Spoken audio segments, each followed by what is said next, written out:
Está por comenzar Dosis Filosóficas. Sintoniza el 1180 de amplitud modulada.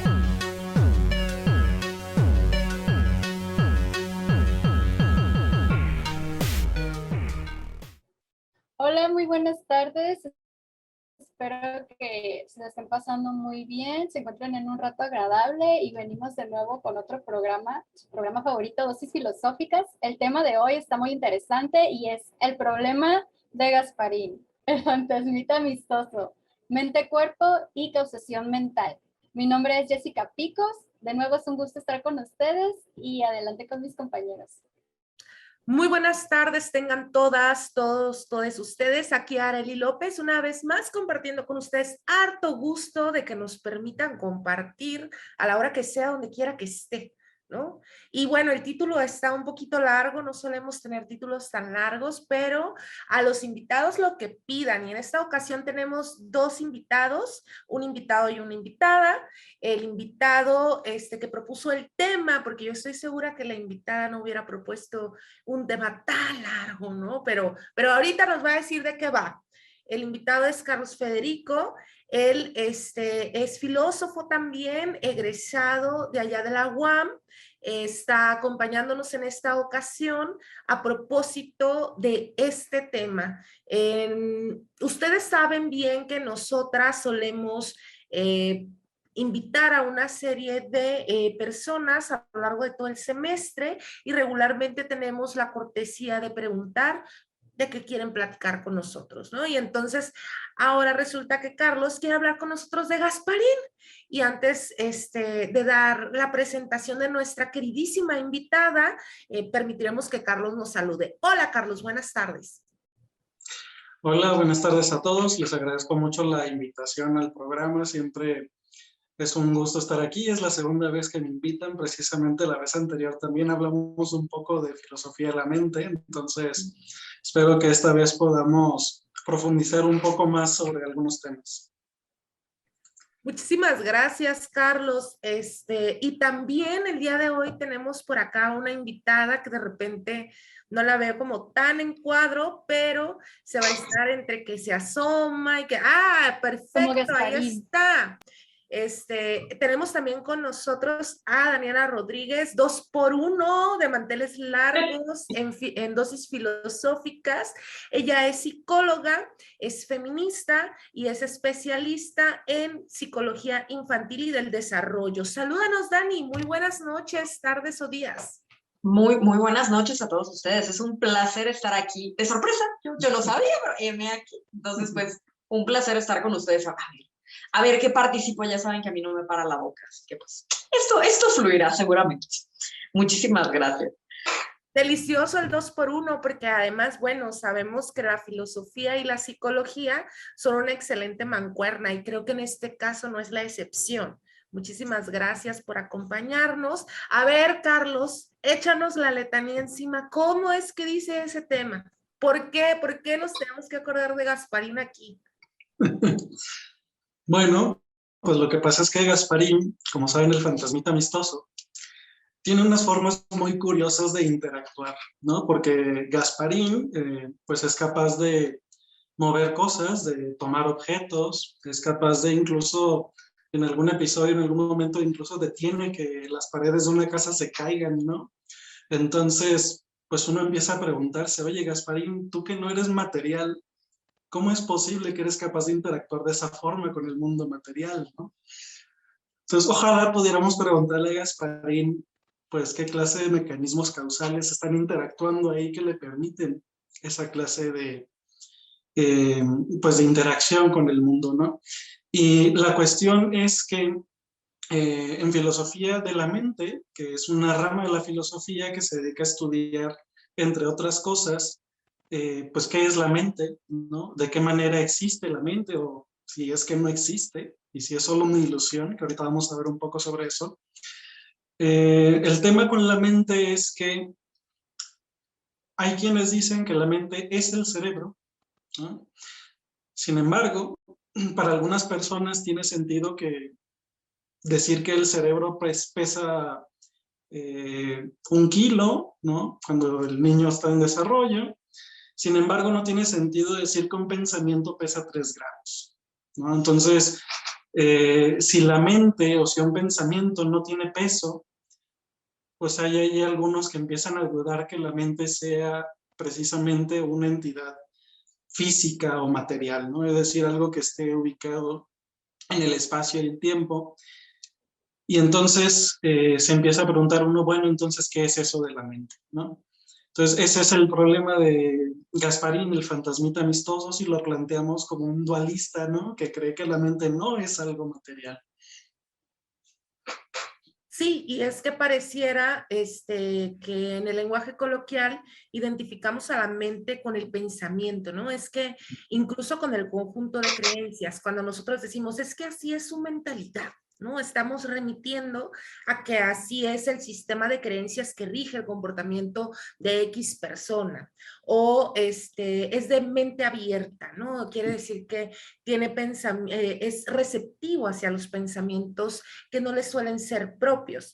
Sin embargo, todavía hay fuertes polémicas ya cuando hablamos de filosofía de la mente, incluso pues la lógica, la misma separación de la psicología de la filosofía, a propósito de nuestra invitada que ahorita podría comentarnos algo al respecto, se da a partir de esta imperiosa necesidad de distinguir, por un lado, estas operaciones de pensamiento lógico, por otro lado, estos comportamientos que no necesariamente responden a la racionalidad, y también, por otro lado, a esta escisión que podemos notar una vez que nos profesionalizamos entre el cerebro y la mente, aunque cabe el paréntesis decir, y de paso mandarle un saludo a Nadia, la neurocientífica más preciosa del universo, que hay quienes piensan que la mente y el cerebro es lo mismo y están bien dispuestos a comprobarlo.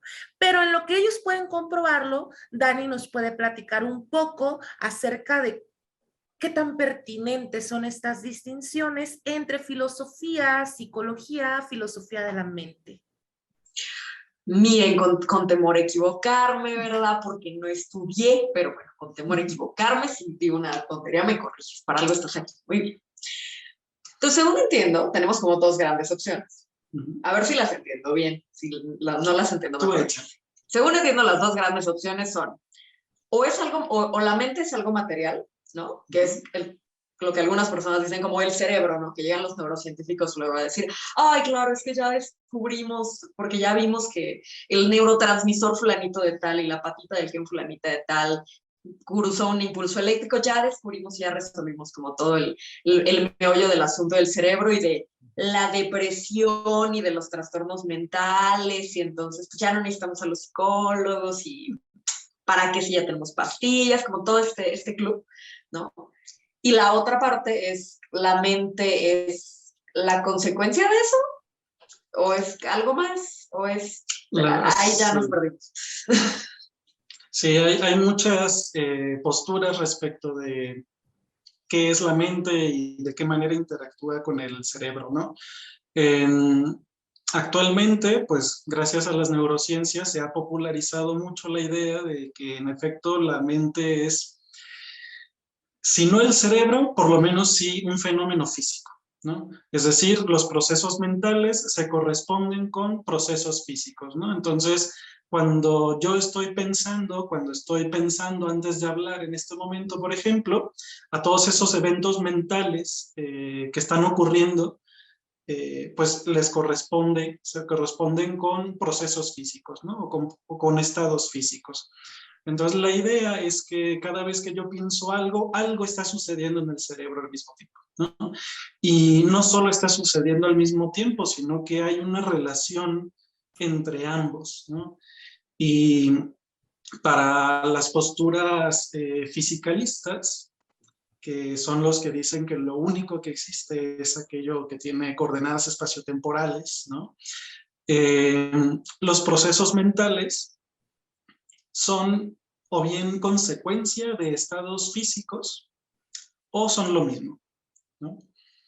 Entonces esas son, pues digamos, Esa es la postura fisicalista, popular entre muchos científicos. Sin embargo, a pesar de que esta postura es una de las que suelen partir para hacer investigaciones, el dualismo, que es la idea de que una cosa es la mente y otra cosa es el cerebro y que no se puede reducir la mente a eventos físicos, también puede intentar explicar pues la mente como algo que tiene cierto poder causal, ¿no? Y que obviamente lo físico tiene cierto poder causal sobre la mente. Entonces, ¿Son bidireccionales?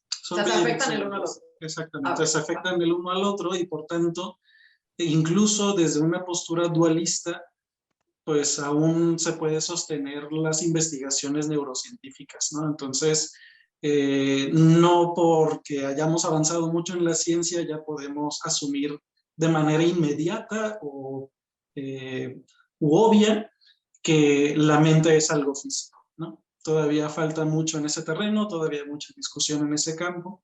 Yo tengo una pregunta. A ver. ¿Tú de qué club eres? Yo soy del club de la idea de que la mente es algo físico. No eres dualista. No. ¡Qué fuerte! ¿Por qué? A ver, pero ¿por qué? ¿Por qué no te convence lo del dualismo? Espérame. ¿Por qué nos tenemos que enterar de eso en un programa de radio? Son fuertes Porque declaraciones. yo pregunto esas cosas. Oye, yo pregunto. A ver, entonces, ¿por qué? Bueno, me voy a sincerar aquí. El destape. El destape. Sí.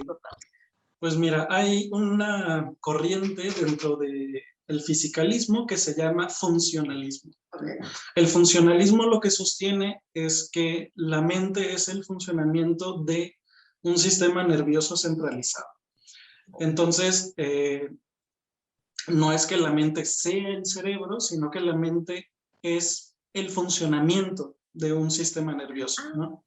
Este funcionamiento tiene que ver con cómo interactúan diferentes partes del cerebro, es decir, el cerebro como materia es una materia estructurada, ¿no? Sin embargo, el funcionamiento ya tiene que ver con la añadidura del tiempo y de cómo pues se mueven las cosas al interior del cerebro, ¿no? Entonces... Los neurotransmisores, los impulsos nerviosos, los estímulos del ambiente. Exactamente. Entonces, esa es la idea del funcionalismo, ¿no? A grandes rasgos, la idea es que los procesos mentales son procesos físicos. Entonces,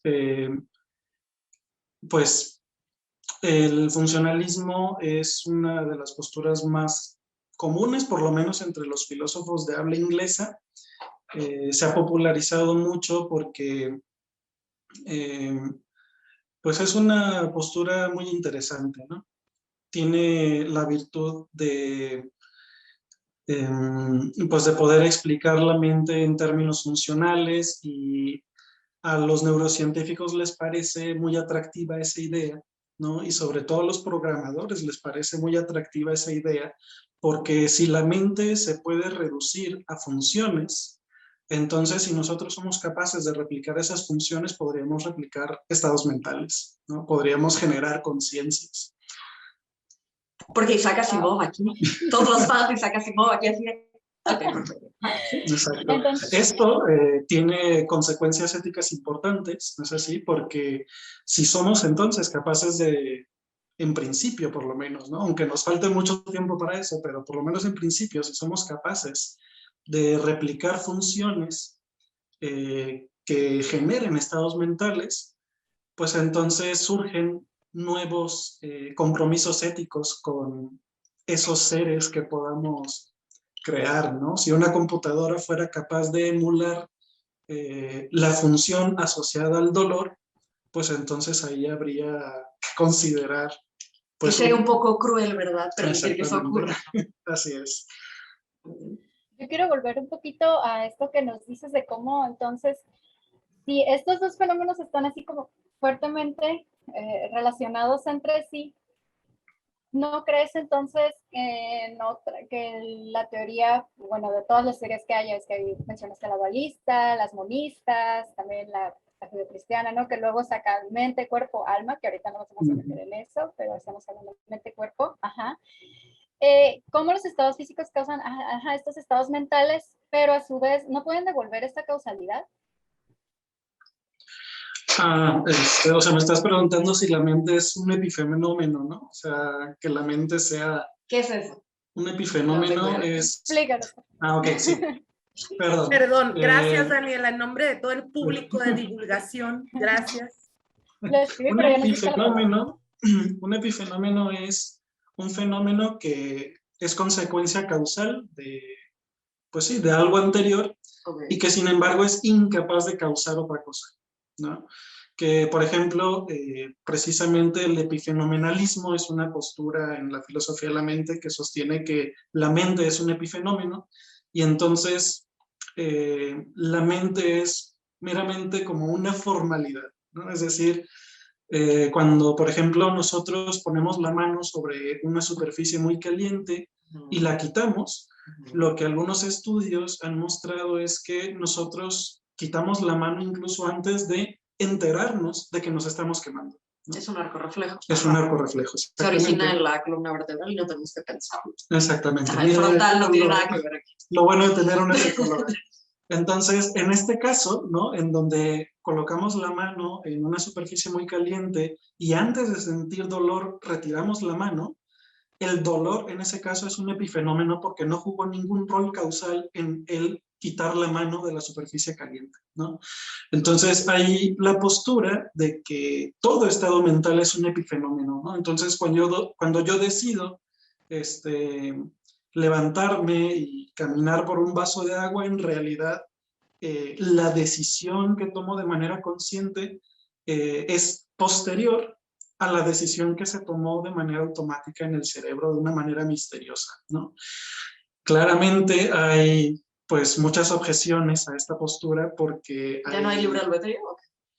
No por la cuestión del libre albedrío, que es un problema muy interesante en la filosofía de la mente, que por la cara de Arely se va a tocar, sino porque parece ser que sí hay acciones cuya causa se puede explicar a través de un proceso deliberativo, ¿no? Estos procesos deliberativos que pues son complejos y que difícilmente se pueden atribuir a un mecanismo implícito o automático, ¿no? ¿Como ciertas conductas? Como ciertas conductas, como por ejemplo jugar ajedrez, ¿no? Cuando uno está jugando ajedrez se somete a un proceso de reflexión, de cálculo muy complejo, que difícilmente alguien puede decir que el hecho de que el jugador mueva la pieza se determinó antes de que el jugador se enterara de lo que estaba pensando. Ok, o sea, está separando, a ver si está bien, ¿no? O sea, está separando las cosas que se ejecutan a través del lóbulo frontal, que es, diría un psiquiatra amigo mío, la gorra de pensar, ¿no? Es lo que nos vuelve personas pensantes, personas a nivel filosófico, es lo que nos vuelve personas, ¿no? La capacidad de tomar decisiones, de pensar en el futuro, de planear toda esta situación. Lo que escribió la Quinta Sinfonía de Beethoven, esa parte del cerebro que es la importante, la muy, muy, muy importante, la que nos vuelve humanos. Entonces, la de afuerita, ¿no? La de afuerita, exacto. La gorra de pensar, lo arrugadito, esa parte. Entonces, esa parte está separando las cosas que se hacen automáticamente, ¿no? Como rascarme si me da comezón, como quitar la mano si está caliente. Todo eso serían epifenómenos. Y todo lo otro lo separaríamos en como acciones pensadas, planeadas, como yo pienso, luego entonces yo siento, luego entonces yo tengo una conducta elaborada, pensada y tal, ¿no? No es simplemente una reacción, por así decirlo. Son como los dos cosas. Sí, o sea, la respuesta de los epifenomenalistas es que hay, pues sí, hay acciones cuya causa parece ser más fácilmente atribuible a un proceso consciente que a un proceso llevado a cabo en el cerebro sin que nos enteremos, ¿no? Esa es la idea. Entonces, yo creo que el epifenomenalismo está en un error. Yo creo que sí hay acciones cuyas causas se pueden encontrar en procesos conscientes, solo que creo que esos procesos conscientes pues están, digamos, son idénticos a procesos físicos. Ahora, ¿cuál es la diferencia del dualismo con el club del cual tú eres? Que repíteme, ¿cuál era tu club? Fisicalismo. Tú eres tu fisicalismo. ¿Cuál es la diferencia del dualismo con el fisicalismo? Porque a mí, en mi amplia ignorancia, me parece que pues, sí, ¿no? O sea, van como bastante cerca, ¿no? ¿Cuál es la diferencia? Siento ¿O cuál que es la por eso crítica? como muéstramelo, muéstramelo. Si no, no. Sí. El fisicalismo es un tipo de monismo que ya un poco mencionó Jessica, ¿no? Que existe esta diferencia entre monismo y dualismo. El monismo lo que sostiene es que la mente, el monismo lo que sostiene es que solo hay una sustancia, que puede ser o bien una sustancia física, ¿no? Material, o una sustancia mental incluso, porque hay quienes niegan que exista la materia, ¿no? Entonces, aquellos que niegan que existe la materia sostienen que, pues, lo único que existe es la mente. ¿Mentes flotando en el espacio? Ajá, ¡Ay, qué sí. padre! Eso me recuerda a Isaac Asimov. Volvamos a Isaac Asimov. Y también era Mentes- inglés. También Sí. son de habla inglesa esos, ¿eh? También, sí, andan con todo eso, ¿sí? Entonces, ese es el monismo, ¿no? El monismo sostiene que solo hay una sustancia y monistas pueden ser materialistas o que sostengan que solo la mente es lo único que existe, ¿no? Por otra parte están los dualistas, que son los que sostienen que existen las dos, pero son sustancias distintas, ¿sí? O sea, una no es consecuencia de la otra. Pueden ser consecuencia una de la otra, pero no están hechas de lo mismo. Okay. ¿Sí? O sea, puede haber dualistas que sostengan, por ejemplo, que la mente es consecuencia de, digamos, de ciertas interacciones físicas, ¿no? Pero que esas interacciones físicas son capaces de dar lugar a un nuevo tipo de fenómeno. Okay. Que ya no esta es sustancia no física, que es la mente. Qué romántico se puso. Denos un segundo. Alexa, prende la luz. Perdón. Entonces, el dualista sostiene que existen estas dos sustancias que sí están en una interacción causal, o sea, generalmente los dualistas sí sostienen que hay una interacción causal, a menos de que sean epifenomenalistas, ¿verdad? Entonces, la cuestión para el dualista, ¿no? Es que se le acusa de proponer una sustancia que es sumamente difícil de explicar, ¿no? Que es la mente, así, la mente como sustancia aparte del cuerpo, ¿no? El problema para el dualista es explicar eso. O sea, el dualista puede matar a una persona y la mente puede seguir existiendo. Depende del dualista, ¿no? Puede haber dualistas que crean que la mente muere con el cuerpo. Ah, ok. Gasparín tendría que ver Gasparín, y volvemos a por Gasparín. ejemplo. Ya llegamos a Gasparín. Sí, sí. Ya llegamos a Gasparín. Pero puede haber dualistas que sostengan que la sustancia mental depende de la sustancia extensa, ¿no? De la sustancia física. Okay. Puede haberlos. Entonces, la primera pregunta que se le puede lanzar al dualista es ¿qué clase de sustancia es la mente? ¿No? Porque por lo menos de manera intuitiva es más fácil comprender la sustancia material, ¿no? Pero, ¿qué es esa sustancia mental? ¿No? Por otro lado, ¿de dónde surgió? ¿Cómo surgió esa sustancia mental? Y por último, ¿cómo interactúan dos sustancias que son completamente diferentes? ¿No? ¿Tiene algo que ver aquí el mentalez? No. Ah, ok, perfecto. ¿Quién, perdón? El mentalez. El mentalez es lo que algunos filósofos del lenguaje llaman como el lenguaje con el que funciona la mente, ¿no? Que no es un idioma específico como español, francés o inglés, sino que es... Lo que está antes. Ajá, un idioma que funciona a partir de meros conceptos, ¿no? Que sería el idioma con el que funciona el cerebro, que eso explicaría por qué a veces somos capaces de pensar sin usar el lenguaje. Pero ese es otro tema. Que está cercano, sí. Perdón, pero sí. Ok. Jessica, ¿tú algo ya listo? ¿Ya quedó ahí lo que le preguntabas a Carlos?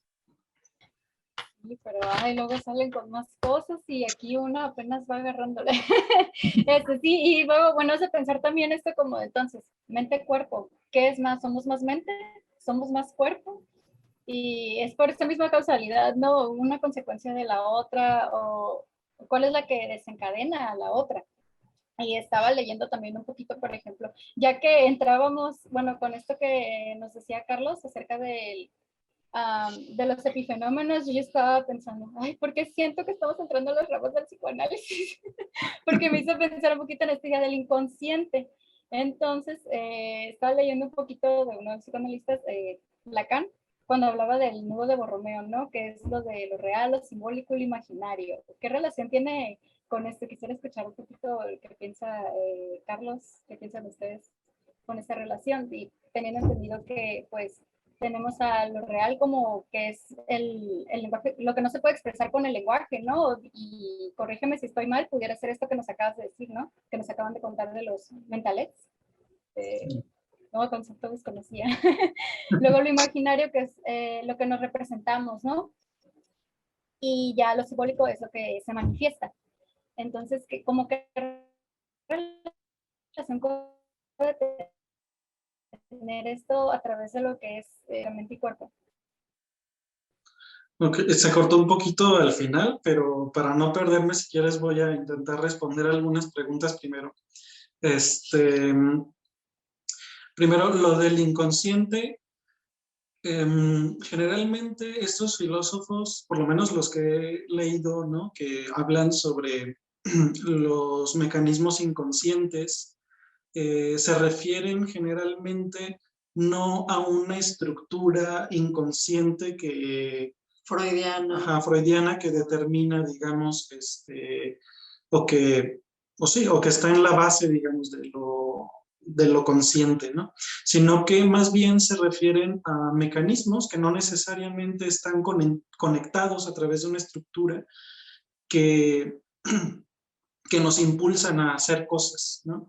No necesariamente son, digamos, mecanismos inteligentes, porque son no como siempre... automatizaciones, Son ¿no? como O sea, lo que se quieren automatizaciones. referir. Ajá. No, como cuando Carlos y yo que somos muy distraídos, ¿no? Como cuando llegamos a la casa y 3 horas después decimos, ¿y mi celular? ¿Dónde puse mi celular? Es que automáticamente, es que inconscientemente lo puse en X lugar, ¿no? Punto. Pero en realidad es una automatización, es un momento en el cual tú no estabas usando la cabeza, bueno, usando el frontal para pensar y tomar la decisión de qué hacer, ¿no? Desde rascarse, quitar la mano, hasta dejar algo que te estorba y liberar la mano para agarrar otra cosa, son como ese tipo de conductas, ¿no? Sí, por parte del inconsciente eso. Otra pregunta que hacías era, ¿te acuerdas? Sí, cómo también se relaciona un poquito con esto lo que era como la triada o la alianza que hay entre lo simbólico, lo imaginario y lo real. Ok. Pues precisamente uno de los problemas de la filosofía de la mente es tratar de, además del problema mente-cuerpo, ¿no? De cómo se relacionan estas tres cosas, es tratar de definir los procesos o los estados mentales, ¿no? Estos estados mentales pueden ser creencias, ¿no? Pueden ser la experiencia, que se refiere a los qualia. Y entonces, pues respecto de lo real, en filosofía de la mente, pues muchos podrían sostener, por ejemplo, muchos monistas radicales podrían sostener que la mente es una mera ilusión, ¿no? Así, de plano, que las creencias, todo eso son meras ilusiones, que en realidad lo único que existe pues, es lo físico, ¿no? Lo objetivo, no lo subjetivo.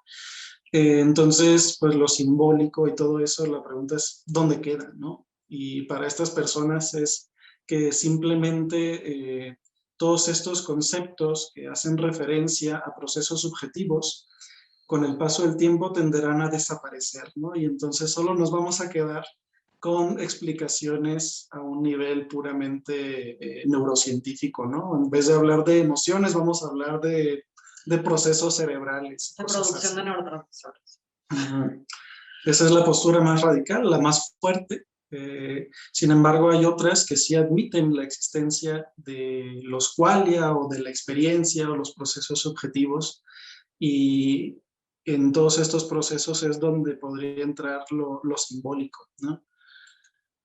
Ok, bueno, pues la vida es sueño y los sueños son, diría alguien por ahí hace un par de siglos. Me tienen en ascuas aquí. Déjenme ir por más café porque eso se está poniendo muy bueno. Vaya usted por su café. No nos abandone, esto es Dosis Filosóficas.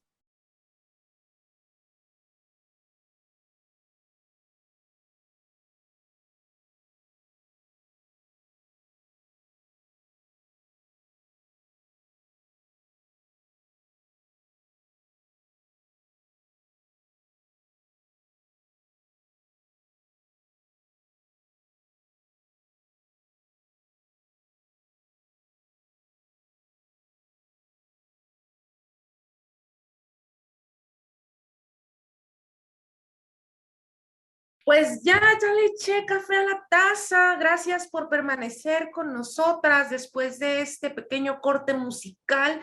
Pues muy a propósito, ¿no? De este tema que Carlos quiso venir a hablar con nosotras y trayéndonos, me siento un poco como eso de te mentí, no vamos a ver Netflix, ¿no? Así como te mentí, no vamos a hablar de Gasparín, te voy a echar encima a estos eliminativistas, ¿no? Radicales, que dicen que hay que eliminar a todo lo que refiere a los estados mentales porque debemos estudiar los componentes activos de la experiencia, ¿no? Y entonces como, oh Dios, yo solo quería hablar de Gasparín, pero bueno, ya que estamos aquí, podríamos continuar pensando al respecto de filosofía de la mente. ¿Qué tal, chica, chico?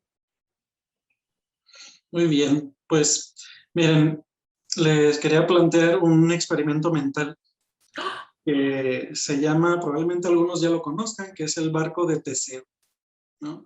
Que es un experimento mental que consiste en plantear un escenario imaginario, que pues llega Teseo ahí a un puerto, y pues Teseo y sus tripulantes se bajan del barco y mientras ellos están en el bar, distraídos, felices, pues llegan unos carpinteros con habilidades extraordinarias y empiezan a reemplazar cada una de las piezas del barco de Teseo hasta que logran reemplazar todo el barco, ¿no? Con piezas exactamente iguales, solo que hechas pues de piezas distintas, ¿no? Entonces la pregunta es si ese barco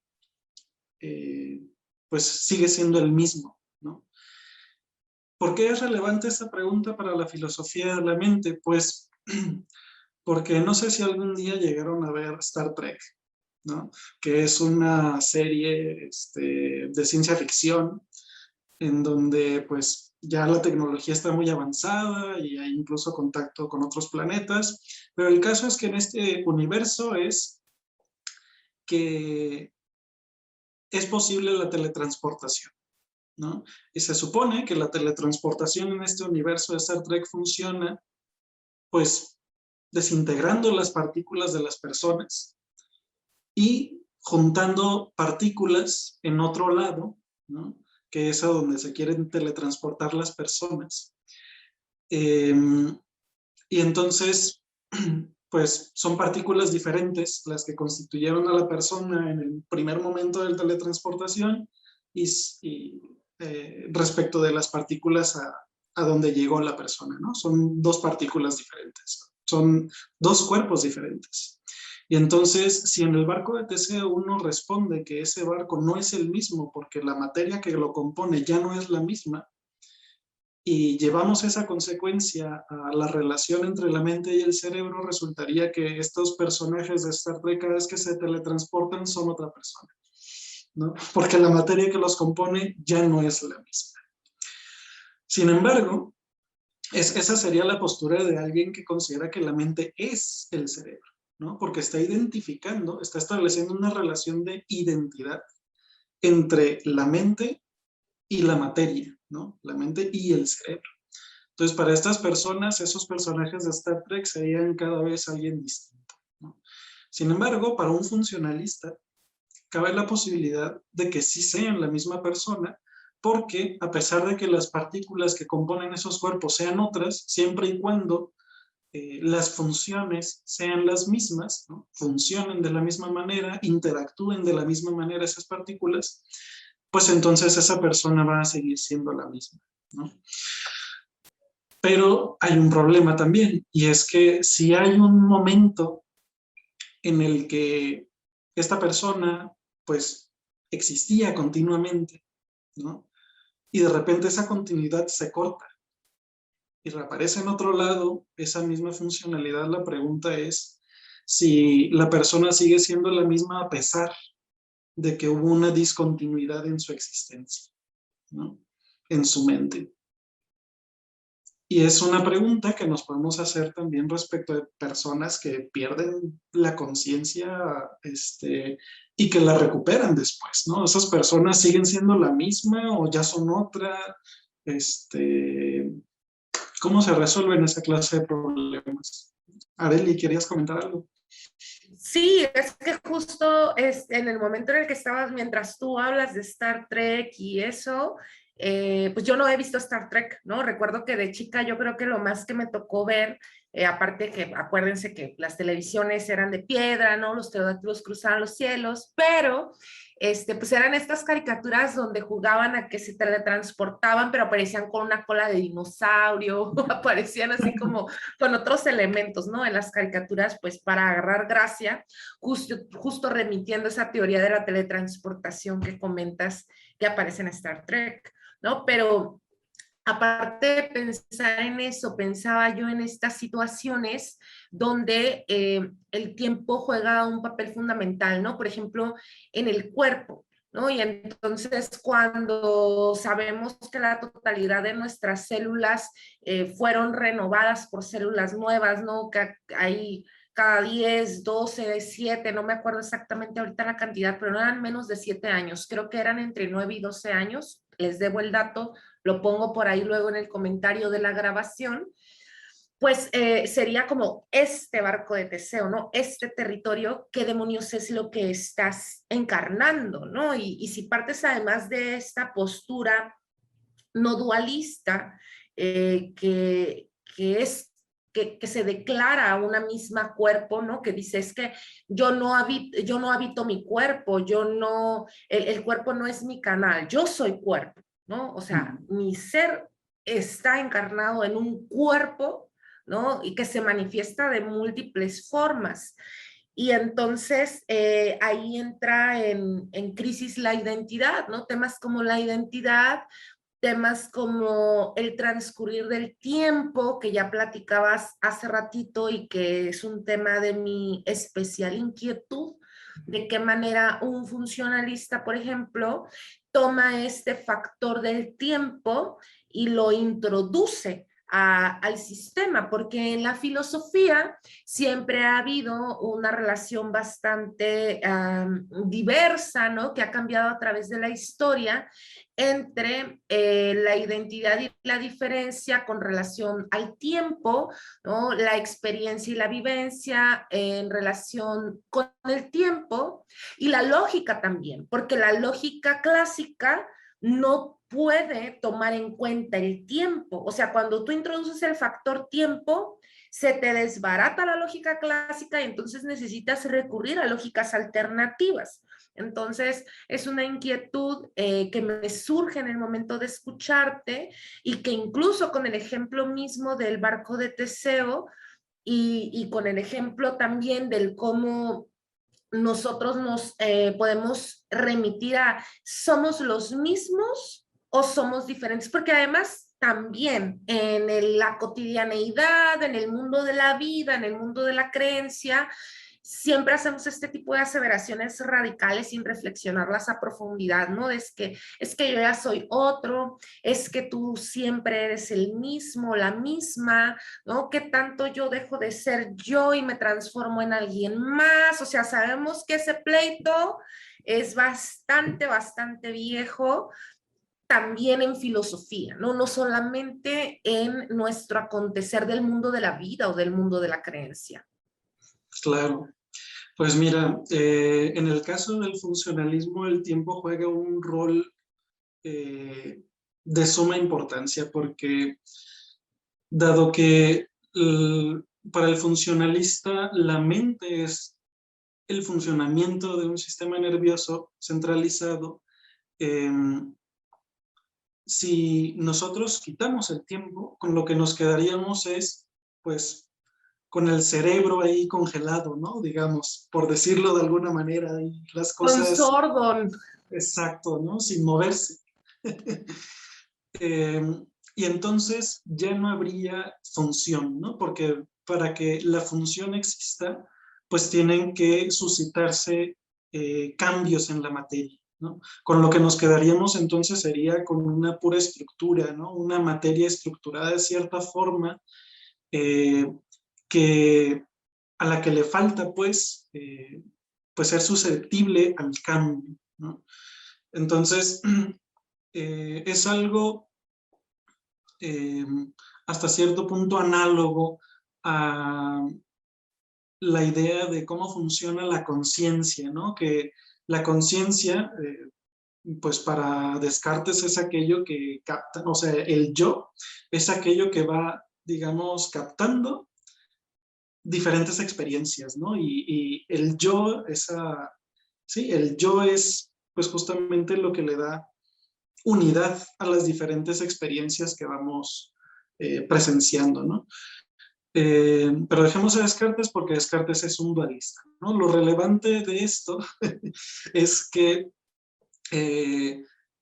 al parecer la mente pues también requiere que haya sucesión, ¿no? De diferentes experiencias porque pues no parece que podamos sencillamente pues atrapar un momento de manera, extraerlo pues de su temporalidad, ¿no?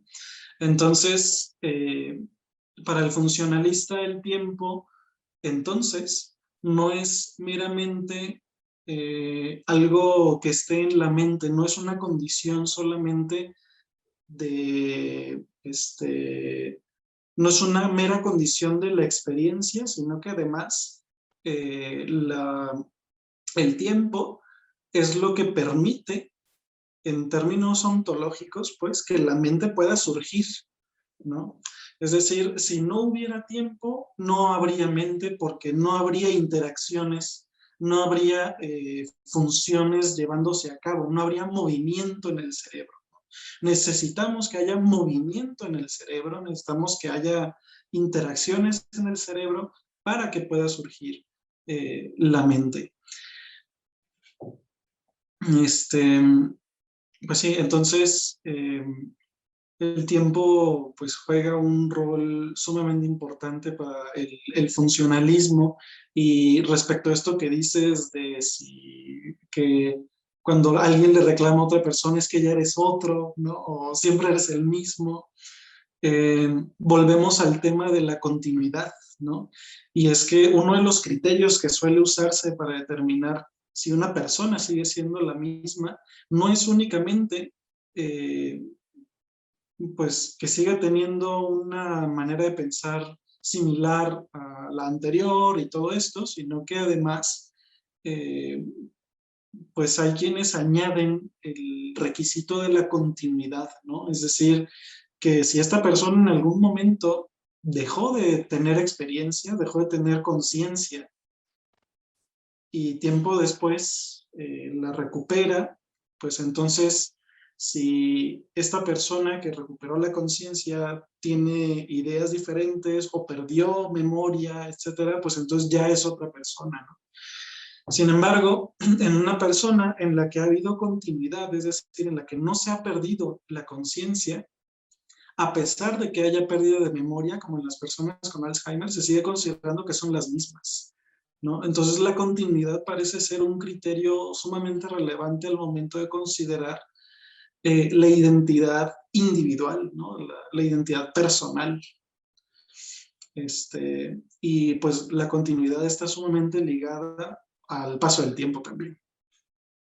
Claro, pensaba yo, por ejemplo, en estas personas que, estos casos súper extraordinarios, ¿no? En donde la persona cae en coma y entonces hace relativamente poco vi una noticia así de después de 10 años en coma, el fulanito de tal volvió a la conciencia, ¿no? Y entonces ahí es donde suponiendo que no tuvo ningún daño mental, ¿no? De olvido, de memoria, de lo que ustedes quieran.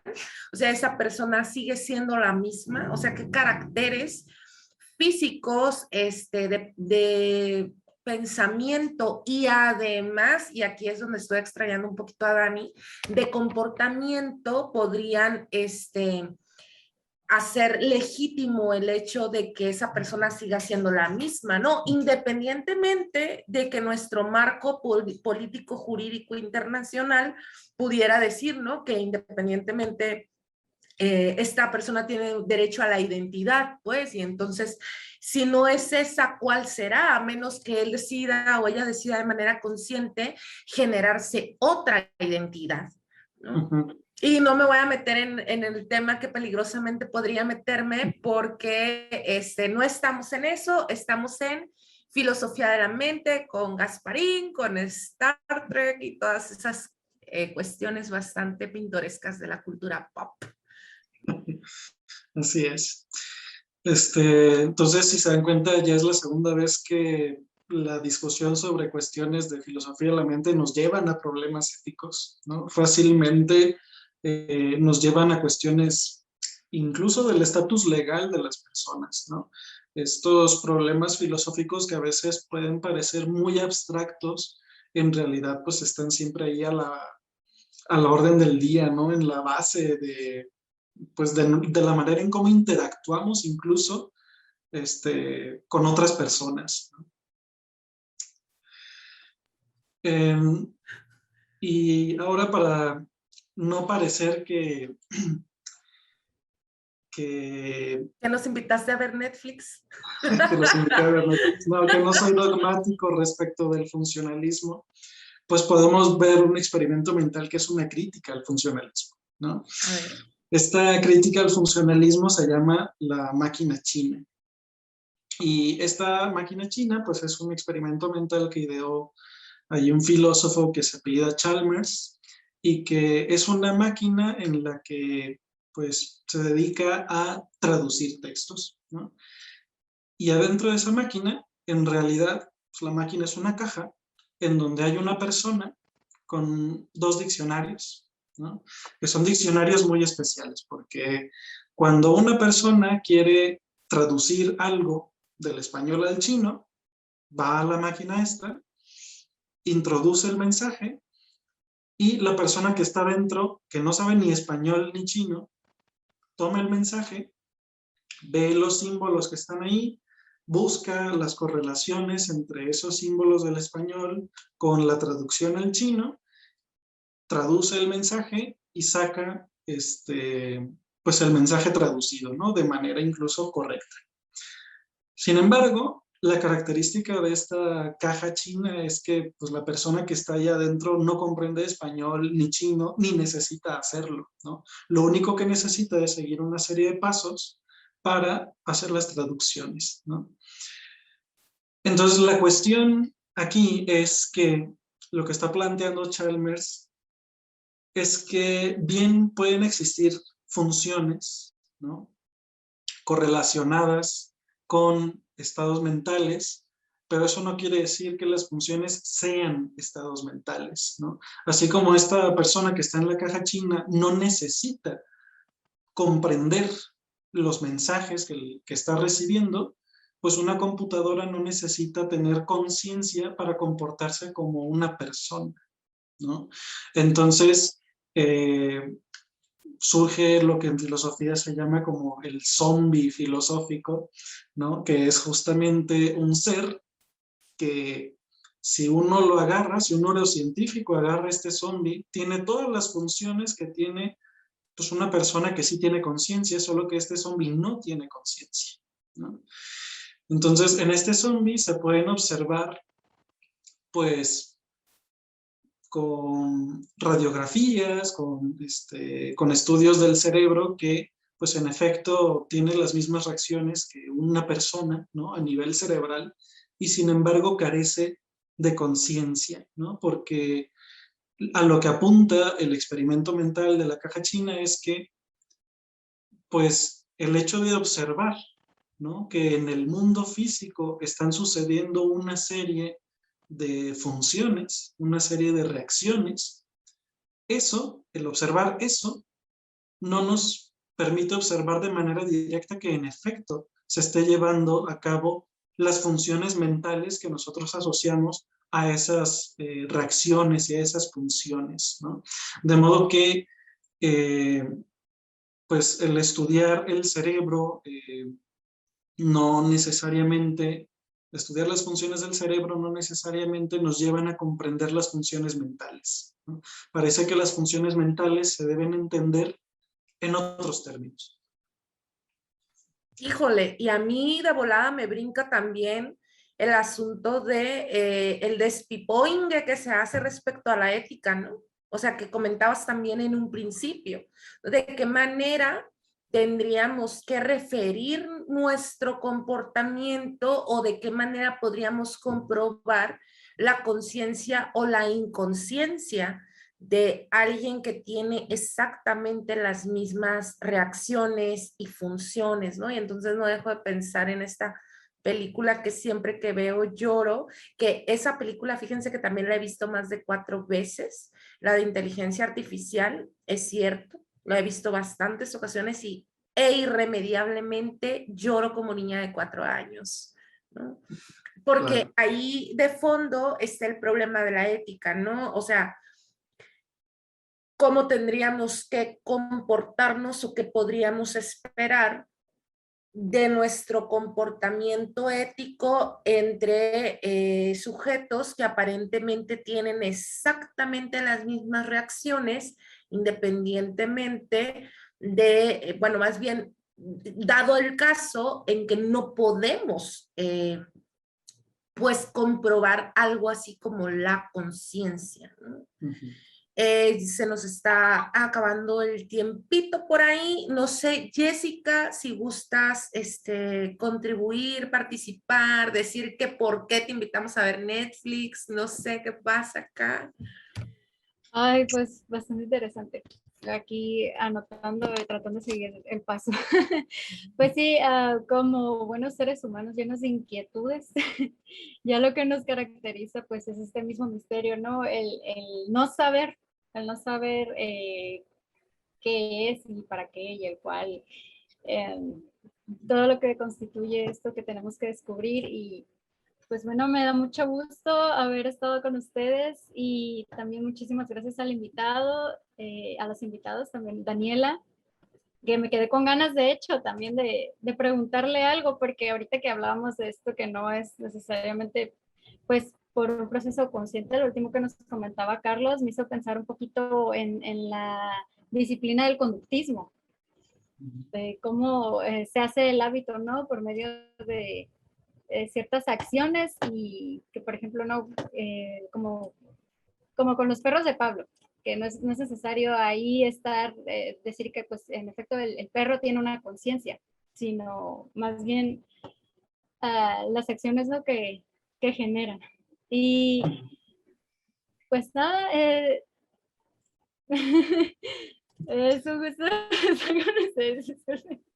Y bueno, ahí ya saben, los leemos, los escuchamos, cualquier pregunta que tengan. Y bueno, esto fue Dosis filosóficas. filosóficas. Gracias, Carlos. Daniela Nos vemos. viene con nosotros dentro de unos 2 programas o 3. Excelente. Bye, bye.